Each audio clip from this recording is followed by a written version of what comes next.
Depuis l'immolation et la mort de Mohamed Bouazizi à Sidi Bouzid, des manifestations se sont diffusées dans tout le pays contre le régime autoritaire de Zine El Abidine Ben Ali, surtout en janvier 2011. Malgré ses promesses de réforme, le 14 janvier 2011, le peuple, les activistes, les artistes et les syndicalistes ont forcé Ben Ali à démissionner et à quitter la Tunisie. Les protestations ont eu lieu dans l'espace public et virtuel, donc sur l'Internet. Les formes d'expression créative y jouaient un aussi grand rôle que les formes soi-disant classiques de manifestations de masse. En février 2013, nous étions en Tunisie pour regarder de plus près cet aspect artistique symbolique des manifestations. Nous avons exploré les maisons détruites des Trabelsi qui ont été peints et marqués par des messages. En outre, nous avons rencontré les danseurs, blogueurs et intellectuels. Comme le groupe Danseurs Citoyens qui, à travers des actions spontanées et interactives, essayent d'inciter les gens à retrouver leur joie de vivre. La dessinatrice Nadia Kiari qui, avec son Chavilis, commente la révolution étant le miroir aux Tunisiens d'une manière moqueuse mais aussi très charmante. Ou l'imbattable Tounzi, un rappeur de Sfax qui, avec sa chanson Hommage à Mohamed Bouazizi, a voulu rappeler le destin du jeune académicien qui s'est immolé en décembre 2010 et qui est mort un mois après, ce qui a déchaîné d'innombrables manifestations et finalement a déclenché le printemps arabe. Avec la philosophe Rachida Boubacar Triki, l'artiste Zana Tamzini et le professeur et doyen de l'université de Manouba Habib Kazdagli, nous avons réfléchi sur la signification de ces formes d'expression pour les événements de la Révolution, sur la signification de la liberté artistique et académique pour la société et l'avenir du pays.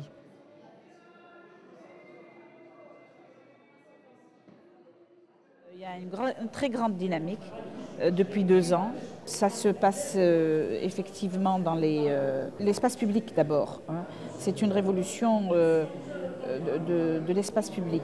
Les acteurs culturels, enfin les artistes ont profité tout de suite de la rue, de cet espace qui était interdit. Il y a énormément eu d'actions, de performances, de slam, donc de happening, de manifestations en espace public. Ce qui est nouveau, c'est justement les collectifs. Ce qui se passe avec les collectifs, c'est une prise en charge, voilà, c'est ça qui est important, des artistes d'eux-mêmes par eux-mêmes. Et une sorte d'autogestion aussi. Et donc ça permet une créativité forcément plus intéressante, qui répond effectivement au présent. Et disons que effectivement ce qui se passe aujourd'hui, et c'est très, je veux dire, c'est pas propre à l'art, c'est propre à la société tunisienne en général. C'est que le Tunisien est en train de récupérer son image. Oui, les artistes, ils sont des vrais combattants maintenant. C'est des activistes. Et je précise qu'ils se sont investis dans l'espace public. Pas seulement dans l'espace fermé, dans un espace plutôt clos, mais la nouveauté en Tunisie, c'est qu'avec la révolution, il y a l'espoir de descendre dans la rue, de s'exprimer avec différentes techniques. Dans la rue, ça se passe beaucoup de choses. Au niveau du théâtre, il y a de l'expérimentation théâtrale, il y a de la performance. Il y a beaucoup de tags, c'est-à-dire de graffiti. Au niveau des actions aussi chorégraphiques, c'est-à-dire l'expression du corps. Il y a beaucoup d'associations qui travaillent dans ce sens. Le collectif de danseurs Art Solutions a développé un art d'intervention particulier en espace public. Ils veulent manifester les émotions des gens, les motiver à participer et leur donner de l'optimisme. Nous, c'est-à-dire le projet s'appelle Danseurs Citoyens, c'est-à-dire je suis un simple citoyen et je peux me mettre à danser n'importe où et avec n'importe qui, sans mise en scène, sans qu'on fasse vraiment cette division que tu es spectateur dans la passivité. Non, on est dans l'interactivité. Pour faire un spectacle dans la rue, il faudrait un minimum de mise en scène. Ça veut dire qu'il te faut une scène, de la musique, un décor, des costumes et tout le reste pour un spectacle. Alors nous, on s'est dit, notre décor c'est la rue, notre costume c'est le citoyen, c'est ce qu'il met, notre musique c'est le rythme de la vie. Et finalement, voilà, il n'y a aucun signe de mise en scène. Ce qui fait que, même pour la police, elle était un peu ambiguë. Même quand on a fait la 3e vidéo de Je danserai malgré tout, c'est qu'il y avait des musiciens, 2 percussionnistes assis dans un café et des passants qui se sont mis à danser, à former le spectacle. Et donc, progressivement, on a installé le spectacle, on a intégré les gens ont dansé, on est rentré dans 10 minutes. Ce qui fait que même pour avoir parce qu'il y avait des policiers juste à côté, et c'était amusant parce qu'un des policiers, avec son téléphone, il vient me demander vous travaillez avec qui? Je lui dis non, nous on travaille avec personne, nous sommes des citoyens qui ont passé, qui ont dansé.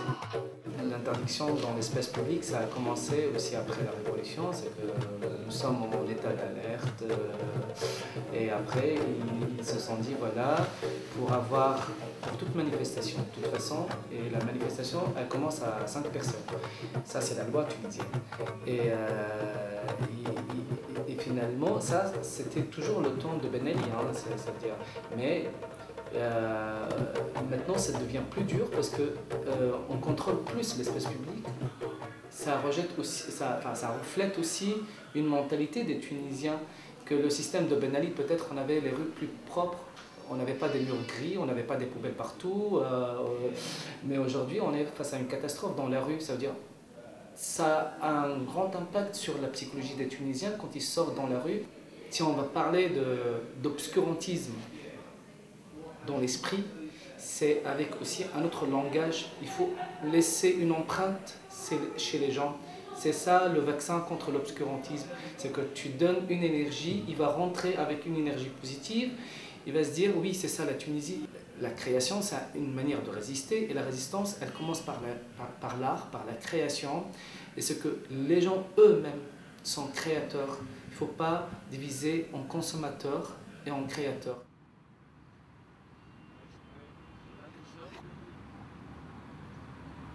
C'est la vraie résistance, en fait vous voyez, au niveau de l'action, hein, au niveau de l'action. Hein. Et ça, c'est, je pense, ce qui explique forcément qu'il y ait une forme de répression, enfin une forme déguisée, quoi, par le manque de subventions. Il y a même eu je crois, des rappeurs qui ont été aussi arrêtés. Donc et les graffeurs aussi. Et les graffeurs aussi. Oui, les graffeurs aussi surtout. Donc c'est vrai que là, c'est clair qu'il y a un rapport entre art et résistance, hein, il n'y a pas de problème. Pour la révolution tunisienne, le graffiti était la voix du peuple.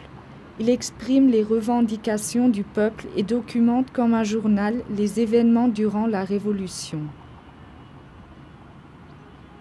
Comme par exemple sur les piliers de l'avenue Bourguiba. Là, les exigences et événements ont été représentés pour le grand part d'une manière fortement allégorique, tel que le début de la révolution du 14 janvier 2011. Le cabinet des marionnettes de Ben Ali dégage l'ordre du peuple à Ben Ali de s'en aller enfin, la censure par des ciseaux, ou le Z arqué du collectif de graffiti Zouaoula. En fait, nous savons que les messages, les graffitis, les dessins et toutes les choses qui sont relatives à la pauvreté, elles sont beaucoup plus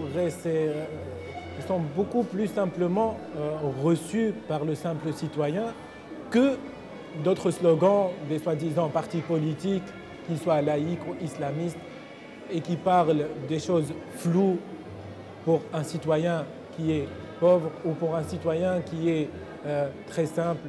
Et il faut dire que la situation, tellement elle est très dégradée que la personne ne peut s'identifier que lorsqu'il va regarder des messages qui vont vraiment le toucher.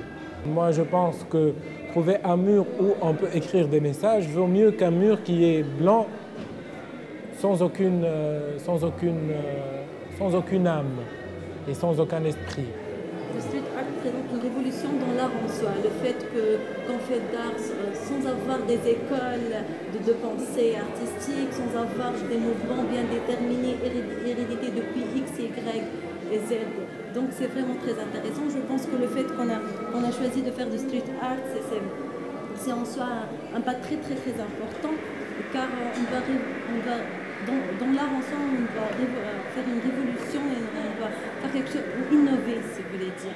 En fait, le choix de Z comme Zwevla et Z comme Zoro, c'était exprès dès le début. Tout le monde sait comment Zoro a sauvé les gens soumis, si vous voulez dire, entre parenthèses. Il y a toujours les pauvres qui sont toujours là, les riches qui sont toujours là aussi. Rien n'est changé depuis le 14 janvier en Tunisie jusqu'à maintenant. Le mouvement de Zwevla s'inscrit en synergie avec les mutations que la Tunisie est en train de les vivre maintenant. Donc la communication est un moyen indispensable et c'est en passant par des outils différents qu'on peut transmettre nos messages. Parce que le message anime et rend la personne dynamique. Tu passes, tu lis quelque chose et tu dis « Ah bon, c'est quoi ça ?» Tu vas faire circuler cette information dans ta tête et tu vas éventuellement déconstruire et reconstruire des choses dans ta vie. Tout le monde sent vraiment qu'il y a un certain changement par rapport au regard au graffiti et ce changement de regard peut éventuellement altérer négativement ceux qui sont dans le pouvoir. Donc, dans cette perspective, ils sont en train de mettre des obstacles pour faire face à ce fléau qui commence à avoir un poids dans la société, surtout chez les jeunes. Parce que nous savons que l'énergie est le moteur et le générateur des sociétés sont vraiment les jeunes et ils sont l'essence des mutations dans les sociétés. Indépendamment de la pénalisation et de l'interdiction à toute personne qui sort du lot, il y a vraiment une certaine restriction de liberté par rapport au mouvement de graffiti. Tout simplement parce que les messages commencent à être pertinents, commencent à toucher les gens. Donc, en passant, que ce soit par Internet, par les murs, par le bouche à oreille et tout, et en essayant de profiter et d'être présent dans quelques manifestations pour taguer, pour faire entendre sa voix.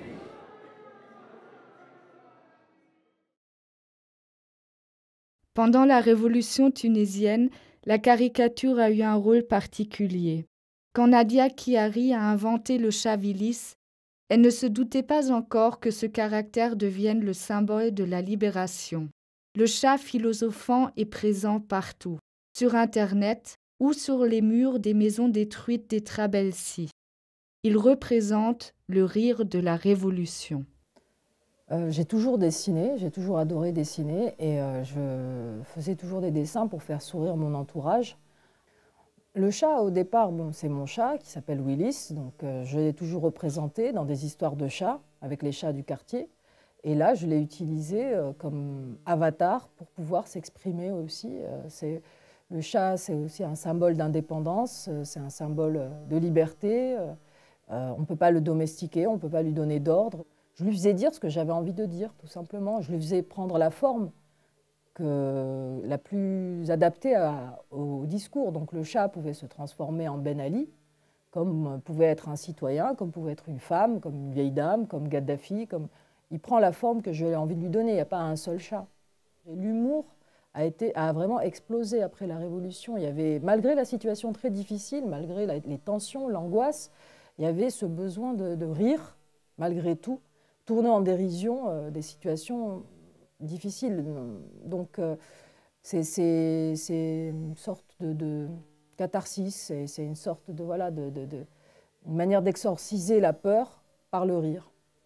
En fait, 2 mois après la Révolution, avec des amis qui sont artistes qui font du graffiti, que je connaissais avant, qu'on avait exposé dans ma galerie, on s'est dit on va aller visiter toutes les maisons de la famille de Ben Ali et des Trabelsi qui ont été pillées, vidées durant la Révolution. On est parti peindre en fait l'intérieur des maisons parce que c'était un endroit très visité par les familles, plus que des galeries. Donc on s'est dit c'est le meilleur endroit pour faire passer des messages. On a fait chaque maison tous ensemble. Par la suite, dans la rue, donc, j'ai commencé à représenter ce chat sur les murs aussi de Tunis. Tous les artistes sont passés dans la maison et se sont appropriés cette maison et n'importe quelle personne aurait envie de laisser un message, c'est symbolique. L'idéal, oui, ça aurait été de transformer ces maisons en centres culturels, que les citoyens se réapproprient ces espaces-là qui ont été volés par la dictature précédente et que les gens se les approprient pour s'exprimer. Et puis c'est très bien que ces maisons restent comme ça parce que comme ça on n'oublie pas.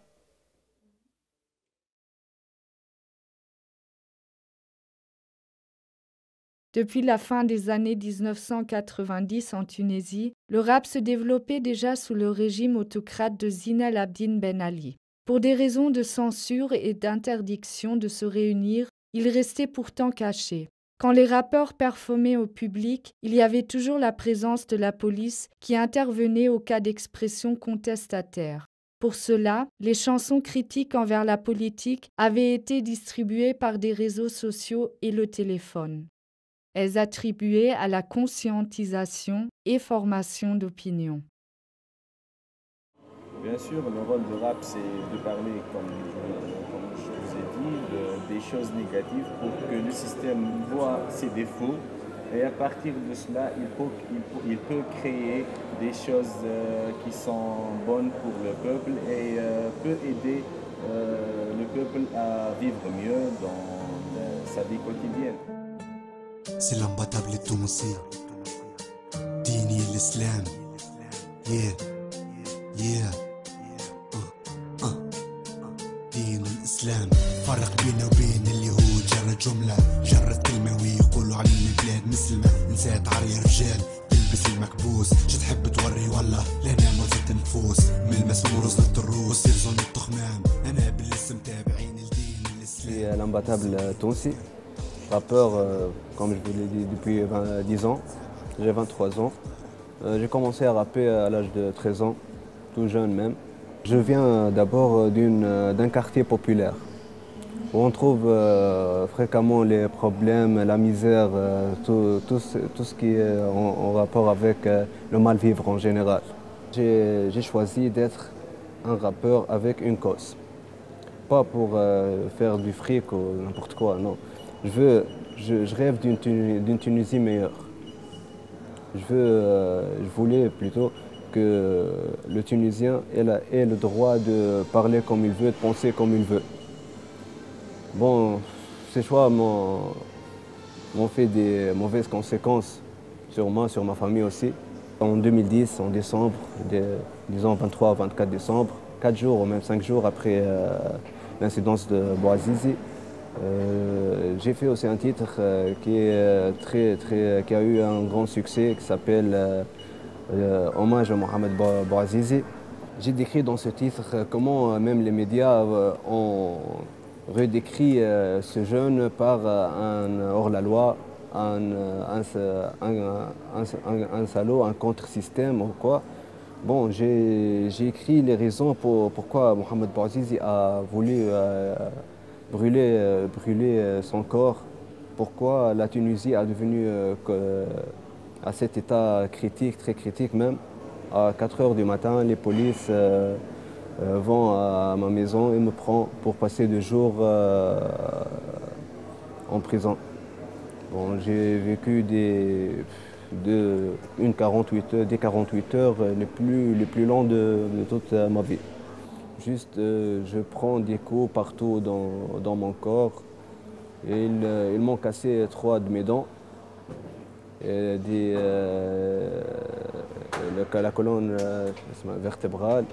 J'ai eu trop de problèmes grâce à cette musique, à cause de mes choix même. Mais j'en suis fier juste maintenant qu'on a fait cette révolution. Bon, je ne veux pas dire que la musique a fait cette révolution, mais quand même, on a un pourcentage d'avoir réussi cette révolution.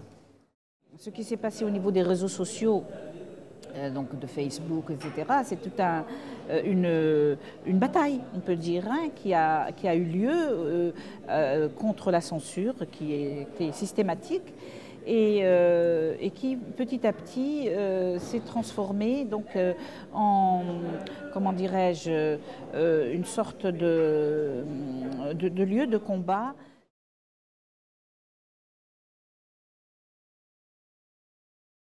Nous étions censurés à la période de Ben Ali. Même ma page Facebook est censurée, mon profil. Je ne peux pas faire sortir mes albums dans le marché pour la seule raison que je critique un système, un homme, un seul homme. On n'a pas même la liberté de penser, pas juste à critiquer. Bon, à partir de 2007-2008, le Facebook nous a aidés trop pour diffuser nos chansons. Dès que je poste une chanson, je trouve des centaines de commentaires. Tous les gens partagent, tous les gens partagent. On a entamé une vérité qui a été cachée par tout un système. Moi, ce qui m'a surpris avant tout, c'est de voir déjà à quelle vitesse les dessins peuvent être partagés et diffusés. En fait, je réagis par rapport à une situation donnée, je publie le dessin et dans les 10 minutes qui suivent, il y a peut-être 200, 300, 400 partages, 20 000 vues. Donc c'est impossible à faire avec un livre. Donc c'est le meilleur moyen de diffuser justement une information.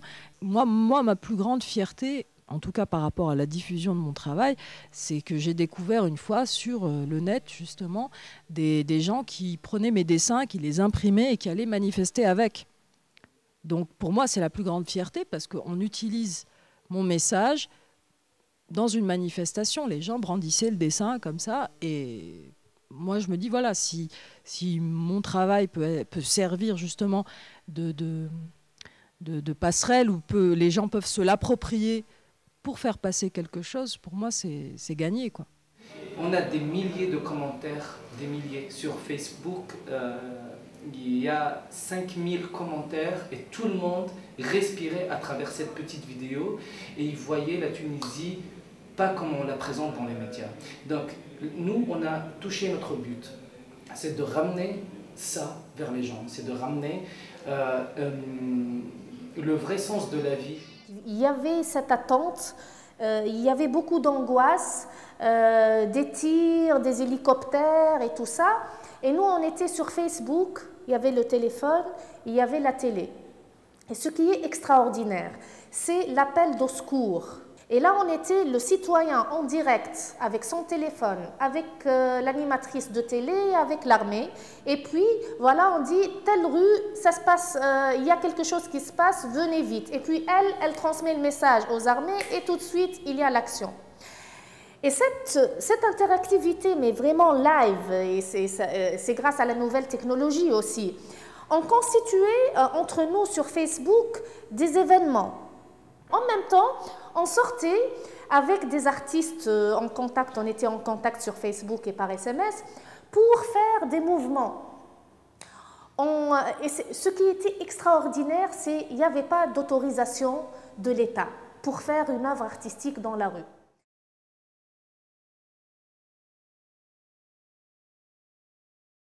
Donc, on était toujours rejeté du système parce que c'est la continuité du système, de l'ancien système, de l'ancienne vision, de l'art, de la culture.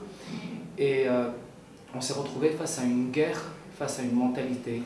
Parce que, voilà, nous, on rejette même nous-mêmes le système parce qu'il nous rejette en contrepartie. Et on s'est dit, en parallèle, on va créer une voie propre à nous. mais qui est réfléchie, qui n'est pas aussi abstraite et absurde. Ce ne sont pas que des actions, ce ne sont pas que des événements. Oui, quand Ben Ali a fait son coup d'État, il a accédé au pouvoir. Durant la première année, les caricaturistes, en tout cas ceux avec qui j'ai discuté, qui sont très connus ici, m'ont dit qu'ils ont pu s'exprimer et puis faire des... Mais au fur et à mesure, ça a dû durer 1 an et ça s'est refermé de plus en plus. Et la censure était là, la police politique était là, donc c'était plus possible. Mais cette liberté d'expression, on l'a gagnée en Tunisie au prix de vies humaines. Des gens sont morts pour ça. Des gens ont été torturés, sont allés en prison pour ça. Donc rien que pour eux, rien que pour leur mémoire, on doit continuer. Les jeunes sont l'essence de la dynamisation et de la reconstruction de la société. L'art est un moyen très efficace pour exprimer, pour changer et pour donner son avis et éventuellement modifier des choses qui ne sont pas vraiment sur les rails. Après le changement ou après la révolution du 14 janvier, beaucoup de choses ont changé. Principalement la perception des jeunes par rapport à l'autorité et la perception en général de la société par rapport à l'autorité. Il y a une certaine désobéissance qui se traduit par les mouvements d'art, par la musique, par les paroles qui sont très hostiles à la politique actuelle et à la politique d'avant. Ils veulent changer et maintenant on n'a pas vraiment distingué des changements. Malgré qu'il y a un nouveau gouvernement, qu'il y avait des élections et que le peuple a voté d'une façon démocratique, on n'a pas vraiment senti des changements. C'est la seule chose qu'on a gagnée de la révolution, c'est la liberté. Bon, même avant la révolution, on a arraché nos libertés. Mais maintenant, tout le monde peut dire ce qu'il veut. Même il peut critiquer le président, les ministres sans aucun problème. Mais sur le point de vue social, il n'y a pas une grande différence par rapport au système de Ben Ali.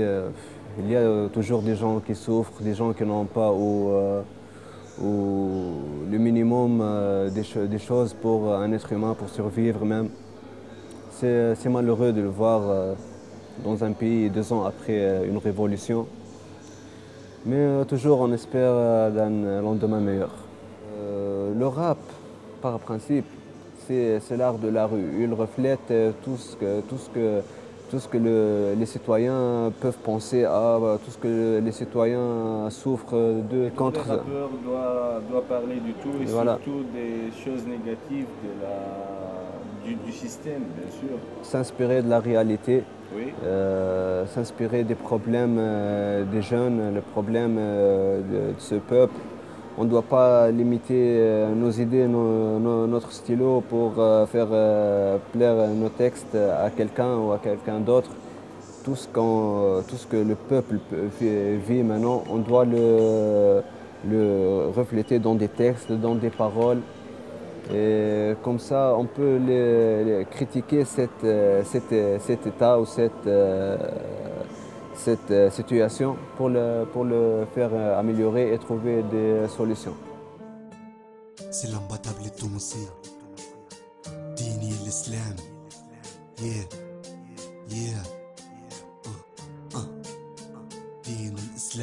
فرق بينا وبين اليهود جرد جملة جرد كلمة ويقولوا علينا بلاد مسلمة نسات عري رجال تلبس المكبوس شو تحب توري والله لنا مرزة النفوس من المسمور وصلت الروس يصير ظن التخمام أنا بالاسم تابعين الدين الإسلام مسلمين تذكر تحت حيوط الجوامع مسلمين متكفرين الرب ديما تتسامع مسلمين اختاروا بديهم سنية الغلط ريحة الكول باختو لهنا قاعدة تخط علامات الساعة هكم تشوفوا فيها حد ما تاب وسخ الدنيا مكبشين فيها العبد الخص دين وضع والعمدة على شكون لما نضف على القيم زعزع ما غلطت شكون كنا قرينا القرآن حفظه هنا بالعصا من صغري لزفيك في السيف تعصا دين الإسلام سلاح الإنسان أحسن من الأديان سلاح الفضليان كل فان في الدنيا كيف الدكتاتور الإسلام خالد في كل العصور دين الإسلام سلاح الإنسان أحسن من الأديان سلاح الفضليان كل فان في الدنيا تحولت في كل العصور. كتبت سنين وما زاد العين تشوف، القلوب فرغت من الإيمان وتعبت بالخوف. تعبت نقمة مادام بعدونا عالدين، مادام الحجاب واللحية متاع إرهابيين. رجال صحبت ببعضها زعزع عرش الرحمن، في بلاد الإسلام برشا بنات للزبيان. شعب إنسان موت إنسان هار